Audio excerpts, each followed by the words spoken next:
Hi there, it's Carol Ann. I'm the Queen of Scraps. I'm an independent Stampin' Up demonstrator in Cambridge, New Zealand. And today I'm just showing you a couple of bonus cards that would also work as Conquer the Scrap Pile cards. I've already done a video on this one, but both of these are leftover scraps from making the Love It Chop It cards that we made in May. And I try to do a bonus card that shows you how to use up your scraps when we have significant scraps. So this was one of the cards I've already made, and this was the other one. I'm just going to show you how I put that together. It's super simple. So we had a couple of strips left over that were full length of the 12 by 12.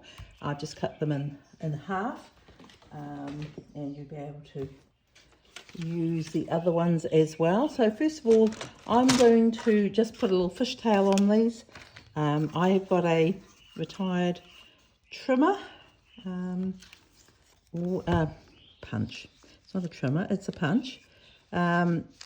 It is not exactly the right size for these, so you just have to push them through to the end and line them up so there's an even mount on both sides. I'll show you a couple of options if you don't have a punch. Release the punch before you start, Caroline. So, as I say, just push that straight in. Sometimes I've made up a little guide out of some cardstock, but this will work fine for what we're after, and I'm just going to do both ends of the DSP. And there we go. So, but you can do this by hand as well if you don't have a punch. You may have some other kind of end that you'd like to do on this. There was a very cool die set that goes with the stamp set, and you could possibly use that to cut your DSP scraps as well. So the stamp set I'm using is the Happy Little Things, and I'll show you that shortly.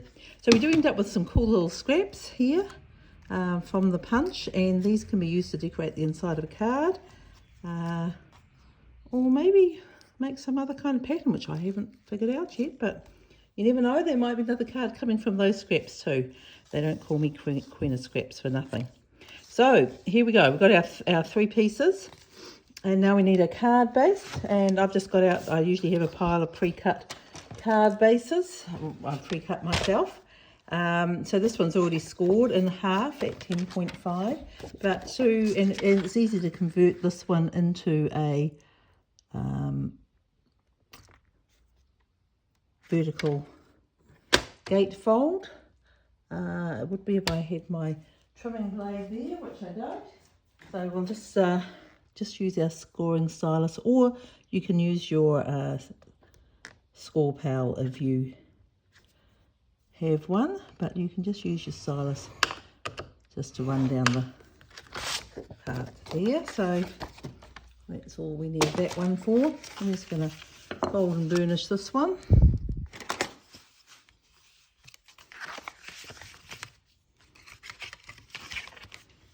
Oh, we need to trim one more thing. So this is a very simple gatefold card, and I'm going to use this one in the middle. So I'm just going to pop this into my trimmer.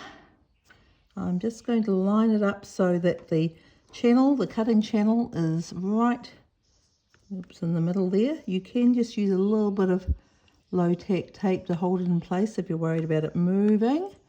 I should be able to get it there. I like to start this in the middle and work up and down. There we go. Let's keep those orientated the same way though. So I'm going to take my glue now, or whatever adhesive you like to use, and I'm going to pop this in place. And you can see that you're going to have different options that you can use. depending on how you use the different sides of the DSP. So I do the centre one first, because we're going to do some of it on the fun fold flap and some of it's going to be just on the base, so they look like they line up. Well, they do line up, in fact. They do line up. And then these other two pieces, I'm just going to put them in a pleasing, I'm just staggering them, so they could be even or they could be slightly different. One could be higher than the other. You can make this how you please. I'm going to just stick these down again.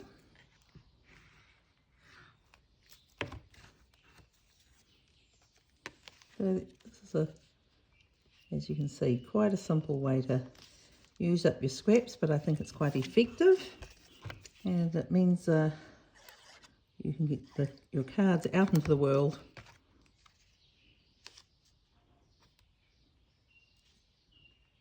Bring that down a little bit so we're not too matchy, and this needs to come across a tiny bit.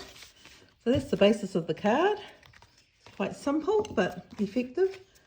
I've cut the dimensions will be in the PDF, which will be linked up, but I'm going to show you how I got the multiple colours. So simple, really. I am using these beautiful in colours, which are from the new catalogue, and I'm going to use a little bit of Pretty Peacock, which does tone in with that. So I'm just going to start off.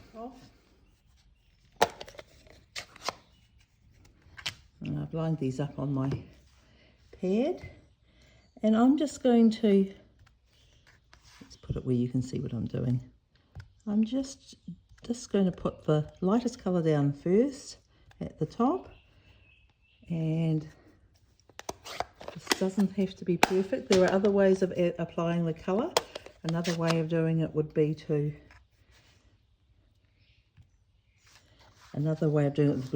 use your, actually I'm going to do it this way, even if I do get a little bit of extra on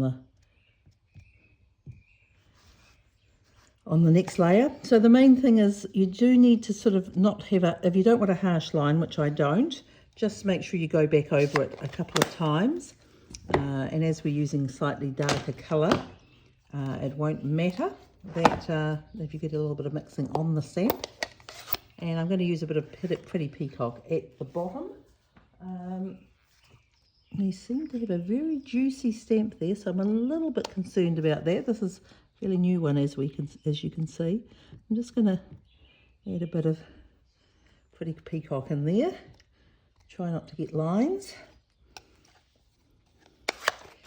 And here's my oh my goodness, Carol Ann, that is such a mistake. I stuck them on the wrong way. Some smart people might have noticed that already. I'm not going to be able to use that like that. Oh my goodness, that is so funny. Anyway, now I'll have to show you how I lined them up. Let me stamp this on something. You can at least see the colour combo. That's hilarious. This is for people who are Michelangelo? No, Da Vinci. Okay.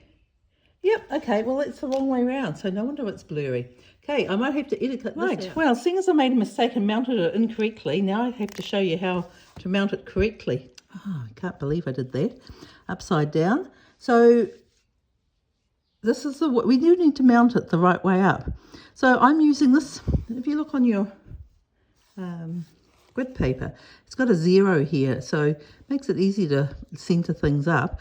This one's a little bit wonky because it's not so strong in the middle, but so just be careful you don't get an angle on it. But I'm just lining that up there with the dotted line, and you can see from the 0 there, just a little bit over the 4 centimetres on either side. So this one I'm just going to pop up. The centre of the O is about the O, and I can push that up so the top lines up with the line. And then just, sorry, me knocking the camera, I'm just going to line this up. I like to try and get things fairly centered on my blocks. Okay, so now we're going to add the ink. Start off with the lightest colour. And I'm using two colours that are in the, two of the in colours. Just adding a bit there on the top word, wishing. And then a slightly darker one, which is the Shy Shamrock. Sorry, the first one's Summer Splash. And I'll try and get it mainly on the, no, we are not going to be able to avoid getting some on the bottom one, but that's okay, we do want some on the bottom one. So we don't get a harsh line. I'm just going over it a couple of times and tapping it so we get a little blend where they overlap. And the darkest colour we're going to use is the Pretty Peacock, and I'm not going to use too much of that. Just going to put it on the bottom here, and again go back and forward a couple of times so we get a nice blend between them. And then we should be able to line this up quite well and get it evenly on there. Give it a press down, make sure that you're getting the transfer of the ink, especially in those places where the colours are overlapping. Okay, so once that dries a little more, you'll really see how lovely that is. So wishing you, and then in the stamp set, so Happy Little Things, it's got two-step stamping, so I'm not using the outline, but you can use the outline as well. And then we've got some little scripty ones, we've got some little simple fonts that actually extend on the meaning. So I'm going to use this one for a birthday. So I'm going to use, wow, it could be other things, the best day ever.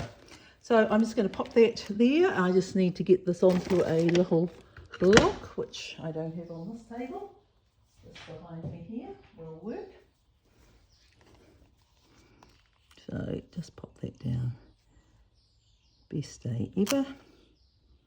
And I could use the darker ink. I think I will just use the darker ink here. Or